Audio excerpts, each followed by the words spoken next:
भागवत के 10वें स्कंद का पाठ करता रहा। सूत जी महाराज कहते हैं, पिता के इस प्रकार चले जाने पर उस धुंधुकारी ने अपनी माँ को भयंकर त्रास देना शुरू किया और कहा, बता तूने कहाँ धन छुपाया हुआ है, पर नहीं तो तुझको जान से मार डालूंगा, लात घूंसे लगाऊंगा। उसके ऐसे वचनों से दुखी होकर के और वो उसकी माँ कुएं में गिर करके और रात को मर गई। गोकर्ण तीर्थ यात्रा में चला गया और योगी बन गया। उसके लिए दुख सुख सब समान, उसका न कोई बैरी न कोई बांधव। धुंधुकारी घर में ही रहा। उसने 5 वेश्याओं को ला करके अपने घर में रख लिया। अत्यंत उग्र कर्म करने लगा। उनका पोषण करने के लिए चोरी डाका लूट मार हत्या सब करता था। एक दिन उन कुलटाओं ने देखा कि इसके पास बहुत धन हो सकता है।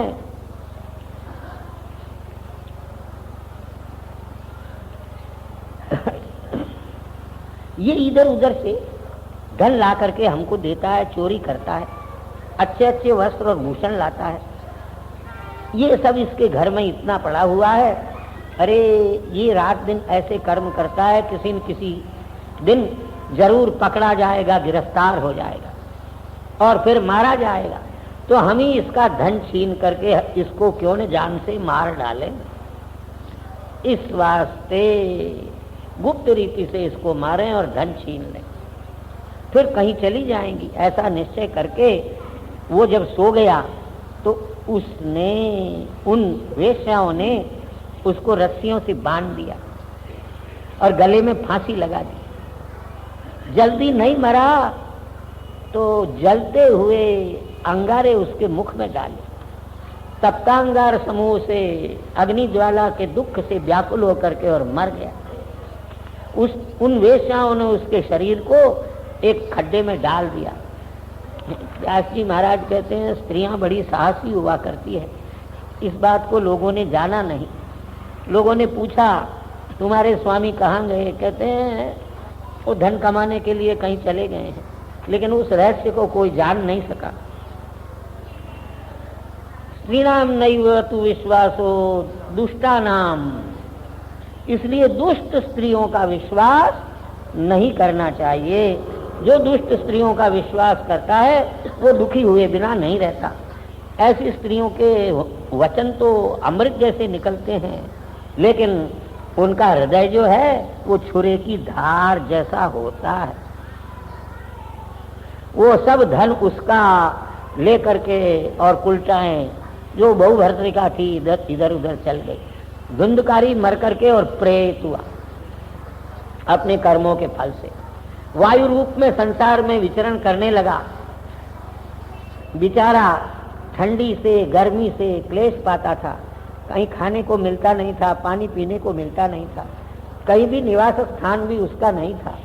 कुछ काल से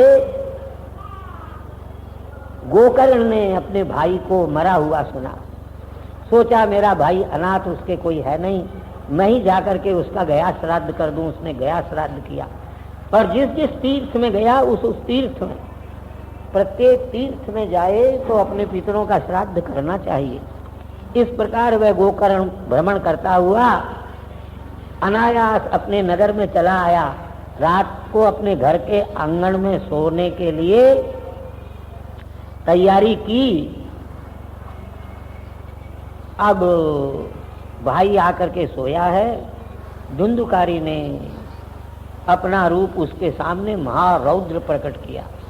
कभी वो मेष बनता, कभी हाथी बनता, कभी भैंसा बन जाता, कभी इंद्र बन जाता, कभी अग्नि बन जाता, फिर पुरुष रूप में दिखाई देता। ऐसी विपरीत दशा देख करके गोकर्ण ने बड़ा धैर्य किया। उसने सोचा ये कोई दुर्गति को प्राप्त होने वाला जीव है। पूछा, अरे भैया तुम कौन हो और रात को कहाँ से आए हो? तुम प्रेत हो या पिशाच हो, राक्षस हो, बताओ तो। सूत जी महाराज कहने लगे, इस प्रकार अपने भाई का वचन सुनकर के बड़ी जोर से रोया, लेकिन बोल नहीं सकता था। हाथ से इशारे करने लगा। गोकर्ण ने अपनी अंजलि में जल लिया और उससे कहा, उसके ऊपर छींट दिया। जल पवित्र छींटने से प्रेत में बोलने की शक्ति आई और कहने लगा, मैं तुम्हारा भाई हूँ, मेरा नाम धुंधुकारी है, मैं अपने ही दोष से मैंने अपना ब्राह्मणत्व नष्ट किया, मेरे दुष्कर्मों की तो संख्या ही नहीं है, मैंने संसार में हिंसा की, स्त्रियों ने मुझे बड़े दुख से मारा, इसलिए प्रेत हो गया हूँ और इस दुर्दशा को प्राप्त हो रहा हूँ। खाली हवा पीने के लिए मुझे मिलती है। अब तुम मेरे बंधु हो, कृपा करके और मुझे इस दुख से छुड़ाओ। गोकर्ण ने उस वचन को सुन करके और कहा, अरे भाई, तुम्हारे उद्धार के लिए मैंने गया पिंड दिया है, तब भी तुम्हारी मुक्ति नहीं हुई, बड़े आश्चर्य की बात है। गया श्राद्ध से यदि मुक्ति नहीं हुई तो दुनिया में दूसरा कोई उपाय नहीं है। अब क्या करूं जिससे तुम्हारा प्रेतत्व नष्ट हो? प्रेत बोला, सैकड़ों गया श्राद्ध से भी तुम्हारी मुक्ति नहीं होगी, कोई दूसरा उपाय करो। ऐसा उसका वचन सुन करके गोकर्ण को बड़ा आश्चर्य हुआ। सैकड़ों गया श्राद्ध करने से भी मोक्ष नहीं होगा तो किससे मोक्ष होगा? उससे कहा, भैया तुम अपने स्थान पर जाओ, मैं तुम्हारी मुक्ति का साधन कुछ विचार रहा हूँ। धुंधुकारी अपने स्थान पर चला गया। गोकर्ण सोचने लगा, उसको रात्रि को निद्रा नहीं आई। प्रातः काल उसको आए हुए जान करके गांव के लोग वहां आए और उनको सारी बात सुनाई जो रात में घटनाएं घटी थी। विद्वान योगी लोग और ज्ञानी लोग और ब्रह्मवादी लोग, उन्होंने भी उसकी मुक्ति का कोई उपाय शास्त्रों को देख करके भी नहीं बताया। उन्होंने कहा, भगवान सूर्य अपने मुख से इसकी मुक्ति का उपाय बताएंगे। गोकर्ण ने योगी था, इसलिए भगवान सूर्य का स्तंभन कर लिया और कहने लगा, हे जगत के साक्षी सूर्यदेव, मैं तुम्हें नमस्कार करता हूँ, आप मुझे मेरे भाई की मुक्ति का उपाय बतलाइए। दूर से ही सूर्य ने स्पष्ट कहा, श्रीमद् भागवत के सप्ताह सुनने से इसकी मुक्ति हो जाएगी। ऐसा सूर्य का वचन सुन करके सब कहने लगे कि प्रयत्न पूर्वक ये तो अत्यंत सरल उपाय, तुम इसका अनुष्ठान करके अपने भाई को मोक्ष दिलाओ। गोकर्ण ने निश्चय किया, भागवत बाँच करके इसको सुनाएंगे। उसके सुनने से निश्चय कर लेने के बाद जब अत्यंत नाना प्रकार के देश से और ग्राम से भी सुनने के लिए बहुत से लोग आ गए, पंगु, अंधे, वृद्ध, मंद, ये भी अपने पापों का नाश करने के लिए वहां पर चले आए। देवताओं को भी आश्चर्य कराने वाला समाज इकट्ठा हो गया। आसन पर बैठ करके गोकर्ण कथा कहने लगे। वह प्रेत भी चला आया, इधर उधर सोचा मेरे बैठने के लिए कोई स्थान नहीं है, तो 7 गांठों से युक्त एक बांस था, उस बांस के छिद्र में वो जाकर के और बैठ गया भागवत सुनने के लिए, वायु के रूप को धारण करके। वैष्णव ब्राह्मण को मुख्य श्रोता बना करके गोकर्ण ने पहले कद से स्पष्ट कथा कहना शुरू किया और सायंकाल कथा को विराम दिया। बड़ा आश्चर्य लोगों को, बांस की एक गांठ टूट गई। दूसरे दिन सायंकाल दूसरी गांठ टूट गई, तीसरे दिन तीसरी, चौथे दिन चौथी, 5वें दिन 5वीं, 6ठे दिन और 7वें दिन 7 गांठ टूट गई। कृत्वापि द्वादश स्कंध श्रवणम पेतता, जैसे ही द्वादश स्कंद का श्रवण किया, उस वह प्रेत रूप को छोड़ करके दिव्य रूप धारण करके, तुलसी की माला पहन करके, पटपीत पीतांबर धारण करके, मेघ के समान श्याम वर्ण वाला मुकुट और कुंडलों से युक्त हो करके और अपने भाई गोकर्ण को नमस्कार किया और कहने लगा, तुमने मुझे इस दुख से छुड़ाया। भागवती वार्ता धन्य है, ये प्रेत पीड़ा को नाश करने वाली है। सप्ताह भी धन्य है जो कृष्ण लोक फल को देने वाला है। इसको सुनने से सब पाप कंपित हो जाते हैं और सोचते हैं पाप की हमारा तो प्रलय होने वाला वाला ही है, ये कथा हमको नष्ट कर देगी। चाहे ताजा पाप हो, चाहे पुराना पाप हो, चाहे छोटा पाप हो, चाहे बड़ा पाप हो, चाहे वाणी से किया हुआ, मन से किया हुआ, कर्म से किया हुआ है, सप्ताह का सुनना सब पापों को नष्ट भस्म कर देता है, जैसे अग्नि लकड़ी को भस्म कर देता है। इस भारतवर्ष में वेदों की सभा में विद्वानों ने ये स्पष्ट निर्णय दिया हुआ है, सप्ताह सुने बिना मनुष्यों का जन्म निष्फल है। मोह से ऐसे जीवन को रख करके क्या करें जिसमें सप्ताह का श्रवण न हो। ये सारा शरीर जैसा हमने आपको 2-3 दिन पहले बताया, हड्डियों के खंभे इसमें है और तांतों से बंधा हुआ है, मांस का और लोही का इसमें प्लास्टर किया हुआ है, चमड़ी ऊपर से लपेट दी गई है, इसके स्थान स्थान से रोम रोम से दुर्गंध आती है। मूत्र पुरुष का यह भंडार है और वृद्धावस्था, शोक अंत में इसको प्राप्त होते हैं। ये रोगों का मंदिर है और दुष्पूर पेट भरता ही नहीं। सवेरे खाओ फिर भूख लगती है, सुबह शाम को खाओ फिर भूख लग जाती है। इसमें अनेक दोष है, क्षण भंगिर है और अंत में इसकी दशा जंगल में मौत हो जाए, कोई संस्कार करने वाला नहीं पड़ा रह जाए तो इस शरीर में कीड़े पड़ेंगे।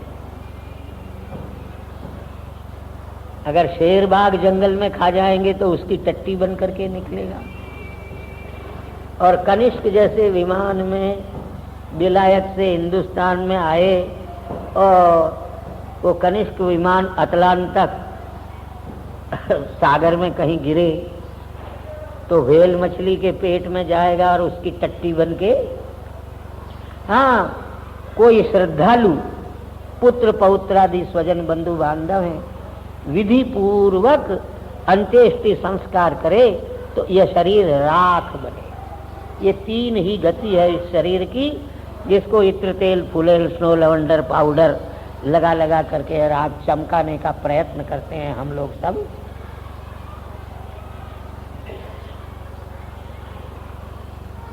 देखो, प्रातः काल का खाया हुआ सायंकाल कैसा निकलता है, सायंकाल का खाया हुआ प्रातः काल कैसा निकलता है। उस अन्न के रस से पुष्ट होने वाले इस शरीर में कौन सी नित्यता है। हाँ, सप्ताह श्रवण कर ले इस शरीर से तो भगवान निकट हो जाता है। इस वास्ते दोष की निवृत्ति का यही सबसे बड़ा साधन है। पानी में जैसे बबूले और जंतुओं में जैसे मच्छर पैदा होते हैं और मरते हैं, बबूले जैसे पैदा होते हैं नष्ट होते हैं, इसी तरह से जीव भी मरते और नष्ट होते हैं। जड़ शुष्क वंश इस मांस को देखो, सप्ताह सुनने से इसकी 7 गांठें टूट गई, फिर भागवत के सुनने से तो हृदय की गांठें टूट जाती है, सारे संशय नष्ट हो जाते हैं और सारे पूर्व जन्म के अच्छे बुरे कर्म नष्ट हो जाते हैं। संसार रूपी जो कीचड़ है उसका जो लेप लगा हुआ है उसको धोने में ये सप्ताह की कथा बड़ी निपुण है। कथा रूपी तीर्थ जिसके चित्त में आ गया, बस विद्वान लोग कहते हैं उसकी मुक्ति होने में कोई संदेह नहीं है। इस प्रकार वो धुंधुकारी कह रहा था, कहते कहते ही आकाश में से विमान आया, वैकुंठवासियों से युक्त, बड़ी दीप्ति और कांति से युक्त। सबके देखते ही देखते वो धुंधुली का बेटा जो धुंधुकारी था विमान में बैठा।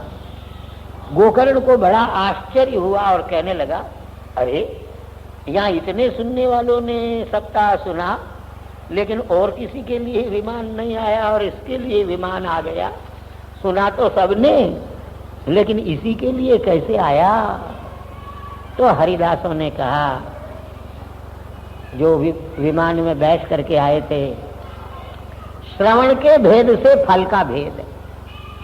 इसने तो 7 दिन तक एक चित्त होकर के सुना और साथ ही साथ मनन भी किया, इसलिए इसके सब पाप नष्ट हो गए 7 दिन में ही। स्थिर चित्त से श्रवण किया, जो ज्ञान दृढ़ नहीं होता उसका नाश हो जाता है, और जो बात प्रमाद से असावधानी से सुनी जाती है वह भी नष्ट हो जाती है। जिस मंत्र में, जिस सलाह मशविरे में संदेह हो वो भी नष्ट हो जाता है, और चित्त कहीं इधर उधर है और मारा हिलाते चले जा रहे हैं, और दाल चावल भी बीन रहे हैं, और करोशिये से बनियान भी गूंथ रहे हैं, तो ऐसा जो जप है वो भी नष्ट होता है। अवैष्णवो हतो देशो, जिस देश में वैष्णव नहीं है उस देश का नाश होता है, और बिना पात्र के श्राद्ध का नाश हो जाता है। उत्तम ब्राह्मण के बिना साधारण को दिया हुआ दान नष्ट हो जाता है, और जिस कुल का आचार नष्ट हो जाता है वह कुल नष्ट हो जाता है। हाँ, सिद्धि के उपाय ये है, गुरुओं के वाक्यों में विश्वास करो, अपने आप को दीन मानो, मन के दोषों को जीतो, कथा के सुनने में बुद्धि को निश्चित करो। ऐसा यदि करते हो तो कथा सुनने का फल अवश्य मिलता है। फिर ऐसा सुनने वालों को जरूर वैकुंठवास प्राप्त होता है।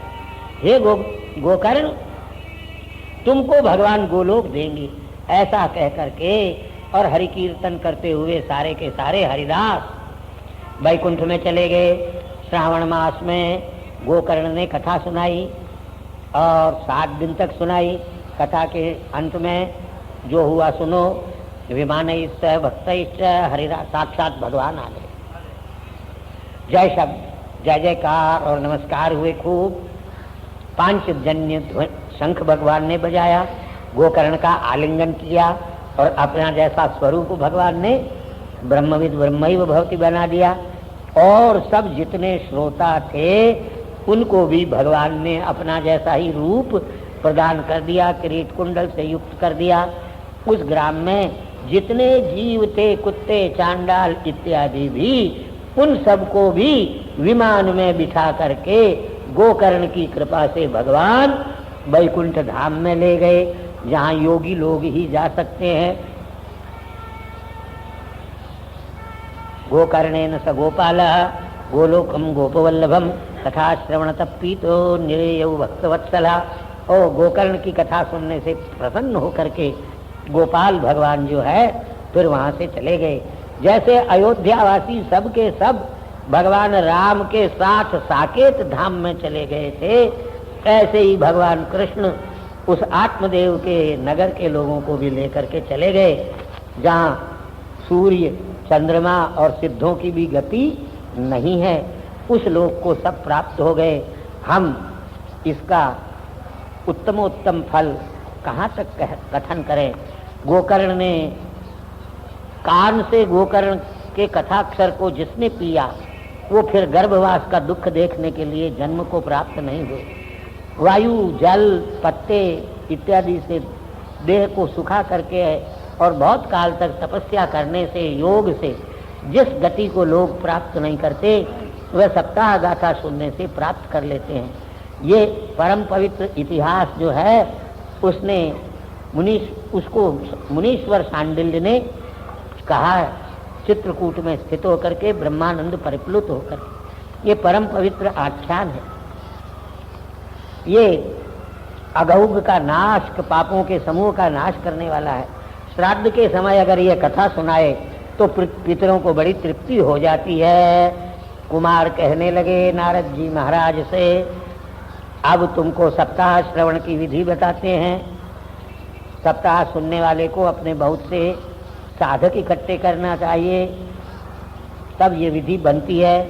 किसी ब्राह्मण को बुला करके उत्तम मुहूर्त पूछ लेना चाहिए। विवाह में जैसा पैसा खर्च करते हैं अपनी बेटे बेटी के, उतना ही पैसा खर्च करना चाहिए। भाद्रपद के महीने में, आश्विन के महीने में, बाहुल और जो कार्तिकी को कार्तिक के महीने में, मार्गशीर्ष के महीने में, और शुचि शुक्र, नभा श्रावण कश्च आषाढ़, ज्येष्ठ और श्रावण के महीने में सुन। ये कथा के आरंभ में मास जो हैं ये मोक्ष के देने वाले हैं। मासानाम विग्रहे यानी त्यानि त्याज्यानि सर्वथा।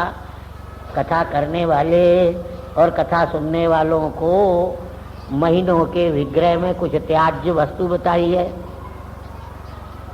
श्रावणे वर्जयेत् शाकम, कथा सुनने वाले को श्रावण महीने में सुने तो साग नहीं खाने चाहिए। दधि भाद्रपदे त्यजेत, भाद्रपद के मास में यदि कथा सुने तो दही नहीं खाना चाहिए। दुग्ध मास युजे मासी, आश्विन के महीने में यदि कथा सुने तो दूध नहीं खाना चाहिए। तो कहते हैं महाराज कहाँ खीर खा सकता है, रबड़ी भी खा सकता है, लेकिन दूध नहीं पी सकता। संज्ञा, हमने पूछा जगत गुरु जी महाराज से, महाराज श्राद्ध के दिनों में ब्राह्मणों को तस्मई लोग खिलाते, कहते संज्ञांतर हो जाता है। इस वास्ते शुद्ध दुग्ध का दोष, शुद्ध दधी का दोष है। उन्होंने कहा मठा पी सकता है, छाछ, दही नहीं खा सकता लेकिन छाछ पी सकता है। और कार्तिके द्विजलम त्यजेत, कार्तिक के महीने में दाल नहीं खाना चाहिए। ये चौमासे के 4 महीने के व्रत हैं। साधारण मनुष्य भी यदि 4 महीने इन 4 चीजों को छोड़े तो उनको बड़ा उत्तम फल प्राप्त होता है। भागवत सुनने वाले को तो अवश्य ही छोड़ देना चाहिए।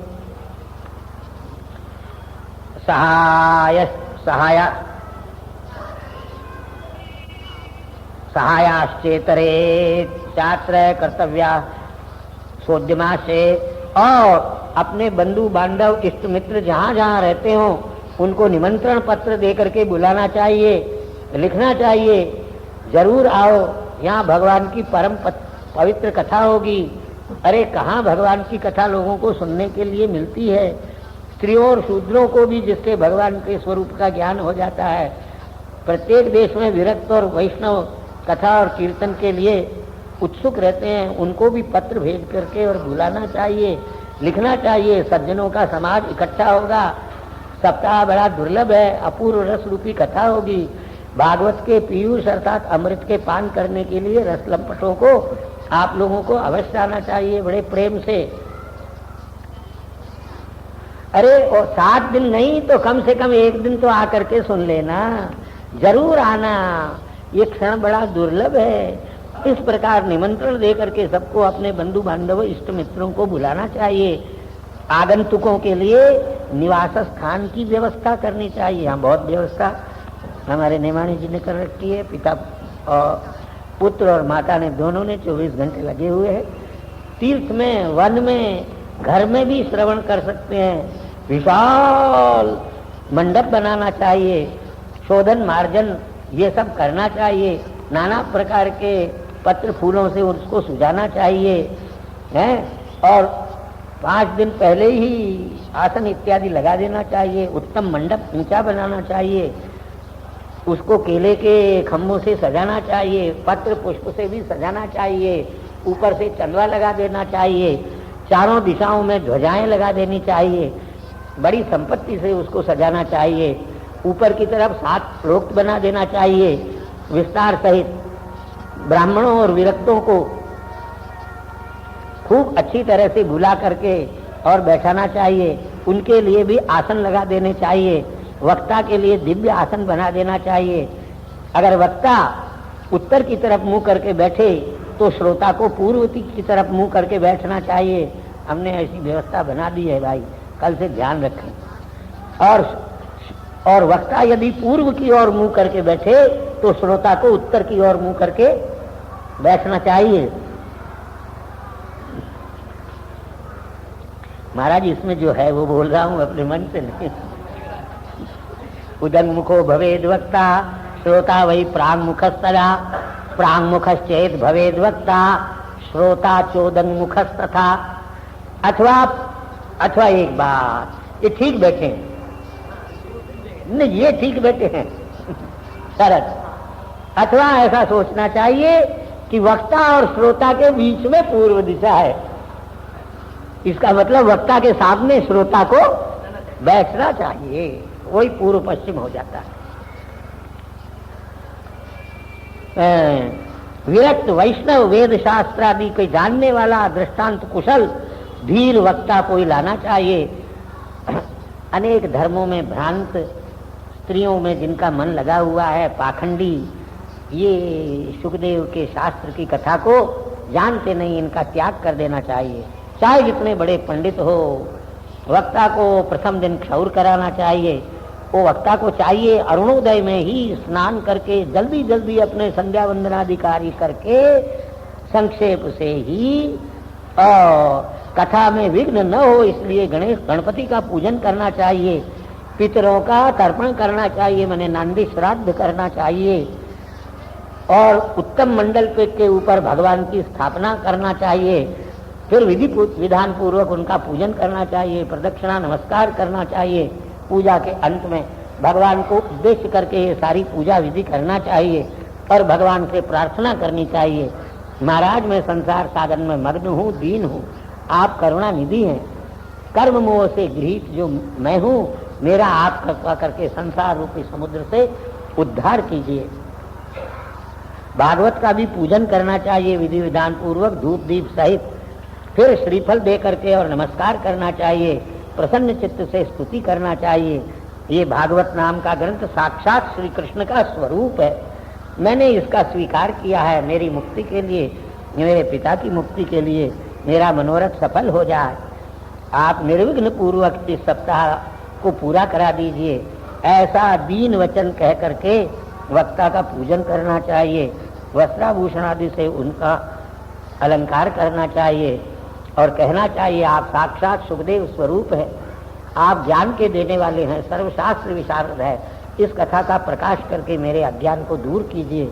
उसके आगे नियम करना चाहिए, पहले दिन से 7 दिन तक उसको निभाना चाहिए, 5 ब्राह्मणों का वर्ण करना चाहिए, कथा में भंग न हो, इसलिए उन लोगों को चाहिए वो 12 मंत्र का जप करे। ब्राह्मण वैष्णवों को कीर्तन करने वालों को भी बुलाना चाहिए, उनको भी नमस्कार करके उनकी आज्ञा से स्वयं आसन पर बैठ करके कथा सुनना चाहिए। संसार की सब चिंता धन पुत्र आदि को छोड़ देना चाहिए 7 दिन तक। कथा में चित्त रखने वाला शुद्ध बुद्धि वाला उत्तम फल को प्राप्त करता है।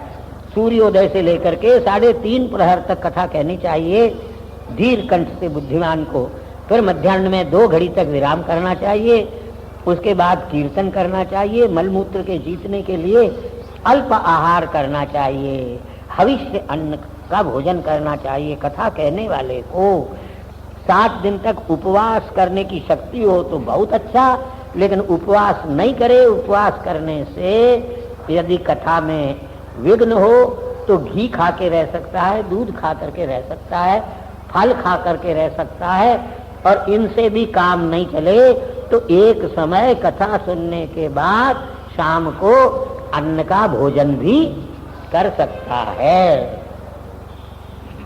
हाँ, इन चीजों को जरूर छोड़ देना चाहिए। द्विदलम, दाल नहीं खाना चाहिए तो साबत मूंग बनवा लेना चाहिए, और कोई नशे की चीज का सेवन नहीं करना चाहिए, तेल नहीं खाना चाहिए, गरिष्ठ अन्न नहीं खाना चाहिए, भाव दुष्ट का परित्याग कर देना चाहिए, बासी अन्न नहीं खाना चाहिए, काम क्रोध मद मान मत्सर लोभ का परित्याग करना चाहिए, दंभ मोह द्वेष इनको दूर ही छोड़ देना चाहिए, वेद वैष्णव विप्र गुरु गो और व्रतियों की, स्त्रियों की, राजाओं की और महापुरुषों की निंदा नहीं करना चाहिए कथा सुनने वाले को। रजस्वला और अंत्यज म्लेच्छ पतित, और जिन ब्राह्मण क्षत्रिय वैश्य इनका 16, 22, 24 वर्ष तक यज्ञोपवीत संस्कार नहीं हुआ वो व्रात्य कहलाते हैं। ऐसे लोगों से बात नहीं करना चाहिए। जो ब्राह्मणों के द्वेषी हैं, वेद वाई हैं, उनके साथ भी बात नहीं करना चाहिए। सत्य, शौच, दया, मौन, सरलता और विनय धारण करना चाहिए। मन को उदार बनाने चाहिए। दरिद्र, क्षयी, रोगी, निर्भाग्य, पापकर्मी, अनपत्य भी मोक्ष की इच्छा से सुने तो उसका मोक्ष हो जाता है।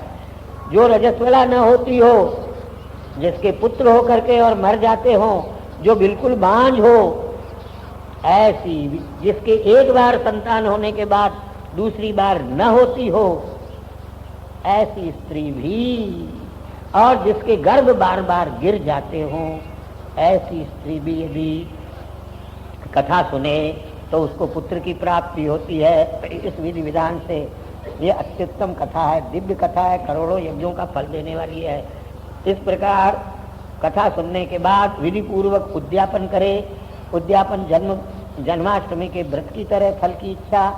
जो निर्धन व्यक्ति हैं उनके लिए उद्यापन का आग्रह नहीं है, वो तो श्रवण मात्र से पवित्र हो जाते हैं, निष्काम वैष्णव।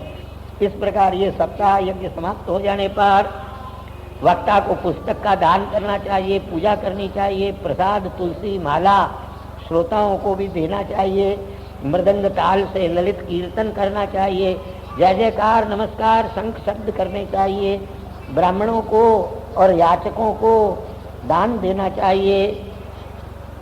विरक्त यदि वैराग्य वाला साधु संत यदि सप्ताह सुनता है तो उसको सप्ताह के बाद 8वें दिन गीता का पाठ सुनना चाहिए। गृहस्थ हो तो उसे होम करना चाहिए।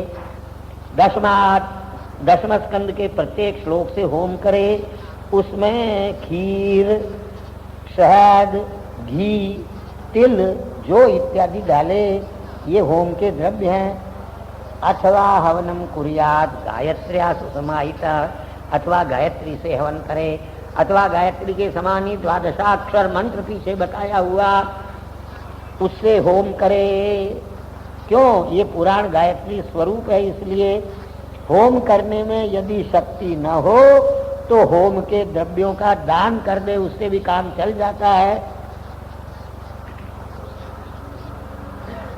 और अनेक प्रकार के विघ्न कथा में आ सकते हैं। उन विघ्नों को दूर करने के लिए विष्णु सहस्त्रनाम का पाठ करना चाहिए, उससे सब सफल हो जाता है। 12 ब्राह्मणों को भोजन कराना चाहिए, स्वर्ण दान करना चाहिए, गौदान करना चाहिए, व्रत की पूर्ति के लिए जो कुछ कर सकते हैं वही करना चाहिए। जबरदस्ती कुछ भी नहीं कर सकना चाहिए। अगर शक्ति हो तो 3 तोले का सोने का सिंहासन बना करके उस पर पुस्तक रख करके और कथा करने वाले को देनी चाहिए, नहीं तो जो कुछ शक्ति हो वही दे देना चाहिए। ऐसा करने से ये श्रीमद् भागवत अत्यंत फल को देने वाला है। धर्म अर्थ काम मोक्षों का ये साधन है। सनत कुमार आदि नारद से कहने लगे, ये सारी विधि विधान तुमको सुना दिया है, भुक्ति और मुक्ति भागवत सुनने वाले के दोनों हाथ में आ जाती है। सूत जी महाराज कहने लगे, ऐसा कह करके वे महात्मा उन्होंने श्रीमद् भागवत की कथा सुनाई, जो संपूर्ण पापों को हरण करने वाली, पुण्य को देने वाली, भुक्ति मुक्ति देने वाली है। जो सुनने वालों के, जो नियतात्मा होकर के 7 दिन सुनते हैं यथाविधि, उससे भगवान प्रसन्न हो जाते हैं। अंत में ज्ञान वैराग्य भक्ति की पुष्टता और तारुण्य हो जाता है। नारद भी कृतार्थ हो गए ये सब देख करके और परमानंद से युक्त हो गए। इस प्रकार कथा सुनकर के भगवत प्रिय नारद प्रेम गदगद वाणी से हाथ जोड़ करके उनके सामने कहने लगे, महाराज मैं बड़ा धन्य हूँ, आपने मेरे ऊपर बड़ी कृपा की, दया की। आज मैंने भगवान को प्राप्त कर लिया।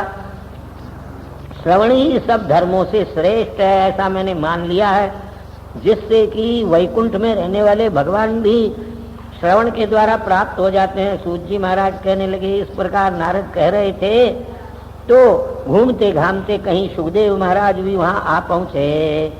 16 वर्ष की उनकी अवस्था, व्यास के पुत्र, ज्ञान के सूर्य में चंद्रमा के समान, कथा के अवसान में अपने निर्लाप से पूर्ण भागवत का पाठ धीरे धीरे करते हुए चले आए सुखदेव जी महाराज।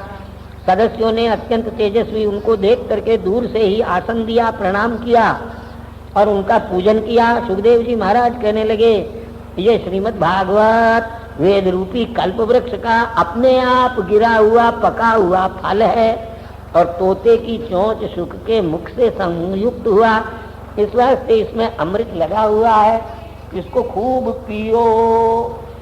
यहाँ पर छल छिद्र पाखंड से रहित धर्म का वर्णन किया गया है और मात्सर्य से रहित जो सज्जन, उनके द्वारा वेद्य जो भगवान उसके वास्तविक स्वरूप का जो कल्याण का देने वाला है और अध्यात्म आदि भौतिक तापों का दूर करने वाला है, ऐसे ही भगवान का वर्णन इस श्रीमद् भागवत में है कि महामुनि के द्वारा बनाया गया जो भागवत है, इससे बढ़कर संसार में कोई दूसरा उत्तम उपाय नहीं है, क्योंकि इसके सुनने से भगवान शीघ्र ही हृदय में आकर के विराजमान हो जाते हैं। विराजमान नहीं, अवरुद्धते, बंध जाते हैं। ये श्रीमद् भागवत पुराणों का तिलक है, वैष्णवों का धन है, जिसमें पारमहंस एक अमल ज्ञान केवल कहा गया है। जहाँ ज्ञान विराग और भक्ति सहित नैष्कर्म्य अर्थात मोक्ष प्रकट हो जाता है। इसका श्रवण करने से, पठन करने से, विचार करने से मनुष्य मोक्ष को प्राप्त कर लेता है। स्वर्ग में, सत्यलोक में, कैलाश में, वैकुंठ में ये रस नहीं है। जो सद्भाग्य मनुष्य होते हैं उन्हीं को चाहिए कि वे इसका सेवन करें, औरों की गति नहीं है। सूत जी महाराज कहने लगे, एवं ब्रह्माणे सतीबादरायण, ऐसा सुखदेव जी महाराज कह रहे थे। इतने ही में सभा के बीच में आकर के साक्षात भगवान प्रकट हो गए। प्रहलाद, राजा बलि, उद्धव और फाल्गुन मने अर्जुन भी वहां आ गए। नारद जी महाराज ने सबकी पूजा की। ओ हरि को प्रसन्न आसन, बड़े भारी आसन पर बैठ करके देखते हुए सब लोग कीर्तन करने लगे। पार्वती सहित भगवान भूत भावन शंकर भी आ गए, ब्रह्मा जी भी आ गए कीर्तन देखने के लिए। देखा कैसा कीर्तन, प्रहलाद के हाथ में ताल है और उद्धव जो है वो कांटा बजा रहे हैं, देवर्षि नारद वीणा बजा रहे हैं और राग करता गाने वाले अर्जुन हैं। इंद्र जो है वो तीनों काम कर रहा है। भक्ति ज्ञान वैराग्य नाच रहे हैं। अलौकिक कीर्तन को देख करके भगवान बड़े प्रसन्न हो गए और कहने लगे, मत्तो वरम भागवता वरणोम, अरे मुझसे वर मांग लो भाई, आप लोग सन, मैं आपकी कथा और कीर्तन से प्रसन्न हो गया हूँ। भगवान का ऐसा वाक्य सुन करके प्रेमार्थ चित्त हो करके और भगवान से सब लोग कहने लगे, महाराज सप्ताह गास आके सुनने से आप बड़े प्रयत्न के कारण जो प्रसन्न हो गए हैं, हमारा मनोरथ आप पूर्ण कीजिए। ऐसा भगवान ने कहा। तथास्तु कह करके भगवान अंतर्ध्यान को प्राप्त हो गए। ततो नमस्तक चरणेषु नारद, भगवान के चरणों में नारद ने प्रणाम किया। सुकादिकों को प्रणाम किया, तपस्वियों को प्रणाम किया। बड़े प्रसन्न होकर के सबका मोह नष्ट हो गया है। ऐसे वे भक्ति भी अपने पुत्रों के साथ सुरक्षित होकर के और अपने स्थान पर चली गई। भागवत का सेवन करने से वैष्णवों के चित्त प्रसन्न हो जाते हैं। दारिद्र्य, दुख, ज्वर से माया पिशाची से परिमर्दित संसार रूपी सिंधु में पतित उनका कल्याण करने में ये भागवत सर्वोपरि गर्जना करने वाला है। शौनक जी महाराज कहते हैं, जरा ये भी बता दीजिए महाराज, गोकर्ण ने कब कथा कही और सुखदेव जी महाराज ने राजा परीक्षित को कब कहा और देवर्षि नारद को सनकादि ने कब कहा। सूतवाच आकृष्ण निर्गमात् 63 वर्ष दिग्गते। ठीक है, भगवान की सत्ता है तो जगत की भी सत्ता है। और नैयायिकों के हिसाब से कहेंगे, यत्र यत्र जगत्वम तत्र तत्र भगवत्वम, यत्र भगवत्वम नास्ति तत्र जगत्वम अपि। लेकिन केवलान्वयी अनुमान बनेगा, व्यतिरेकी अनुमान नहीं बन सकता नैयायिकों के। हाँ, पौराणिकों के हिसाब से ये कहेंगे, भगवान है तो दुनिया है, भगवान नहीं है तो दुनिया भी नहीं है। इसलिए भगवान ही जगत का कारण है। इस संसार को भगवान ही पैदा करता है। आप लोग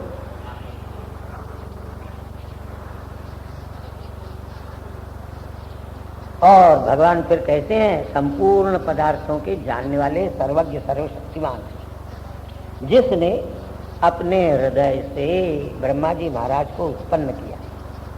इसको लेने बड़ा ओ ये है, ये पन्ना यहाँ था, आपने कहा था ना।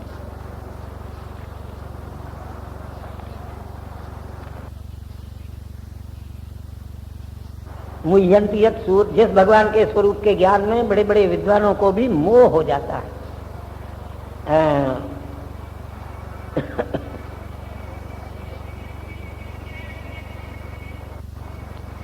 यहाँ त्रिविधकरण और पंचीकरण तीन ही भूत लिए हैं, अग्नि, वायु, शिव, पृथ्वी, जल और अग्नि।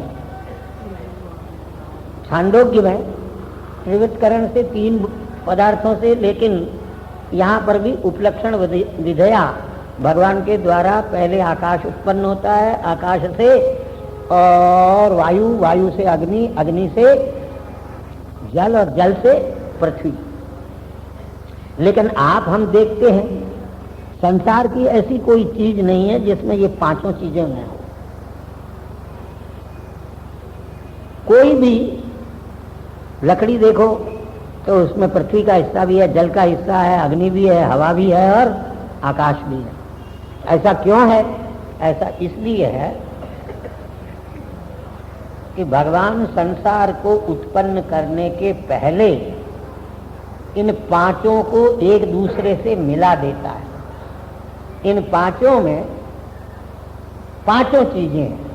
आकाश में 8 आने भर हिस्सा तो है आकाश का, और 2 आने भर वायु का, 2 आने भर अग्नि का और 2 आने भर पृथ्वी का।